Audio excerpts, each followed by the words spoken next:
There was a time when being with others felt like a kind of effort. Not always outwardly, not always consciously, but there was often something happening inside.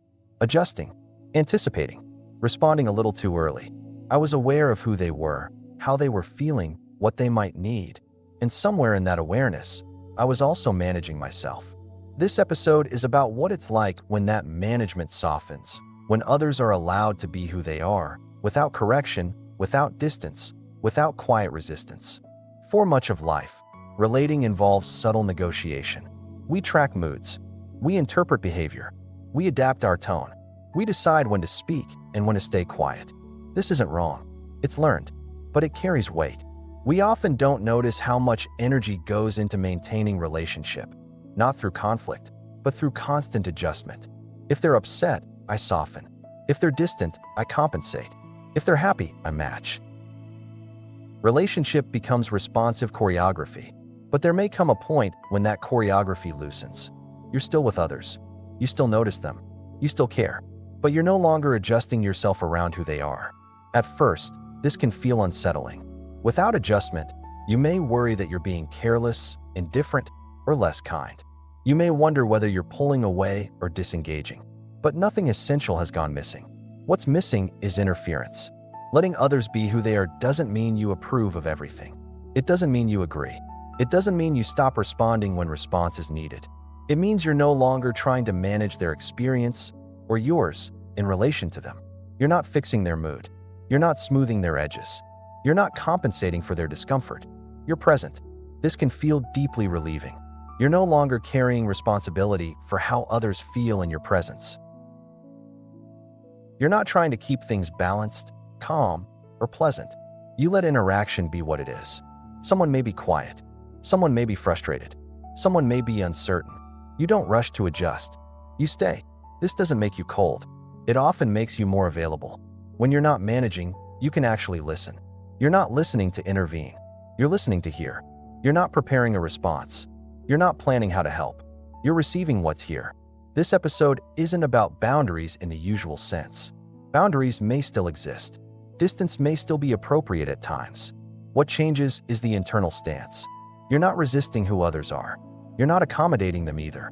You're allowing. This can feel like a subtle but profound shift. When you let others be who they are, you also let yourself be who you are. You're no longer shaping yourself to fit the moment. You don't become sharper. You don't become softer. You become simpler. This can change how conflict feels. When disagreement arises, you don't need to resolve it immediately. You don't rush to understanding. You let difference exist. You may notice that tension loses some of its charge. Without internal resistance, tension doesn't escalate as easily. It's just something present. This doesn't mean you tolerate harm or remain silent when action is needed. Action still happens when it's appropriate. But action isn't driven by discomfort with difference. It's driven by clarity. You may also notice that this changes how you experience closeness. Closeness no longer requires alignment. You don't need others to be a certain way for connection to feel real. Connection becomes quieter. It's not built on agreement or reassurance. It's built on presence. This episode isn't about becoming passive in relationships.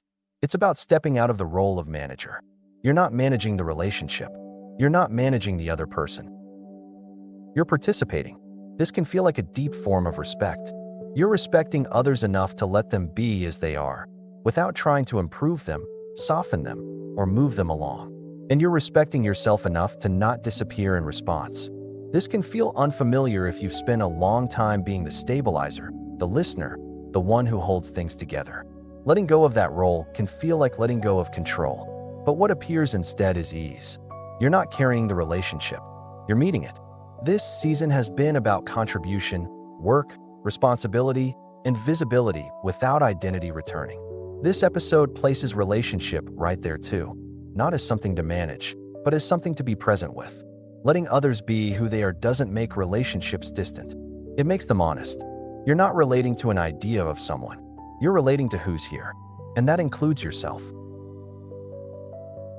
If you're listening to this and noticing that relationships feel quieter lately, less effortful, less managed, you're not pulling away. You're letting others be who they are. If these reflections feel like something you can return to, you're welcome to stay. Liking the video helps it reach others who feel exhausted by relational effort. And if you want to keep a steady space like this available, you can subscribe, not for advice or answers, but for companionship. If someone you care about seems less reactive, less accommodating lately, steadier in themselves, you're welcome to share this with them, only if it feels right. Others don't need to be different for you to be present. They can be who they are, and so can you.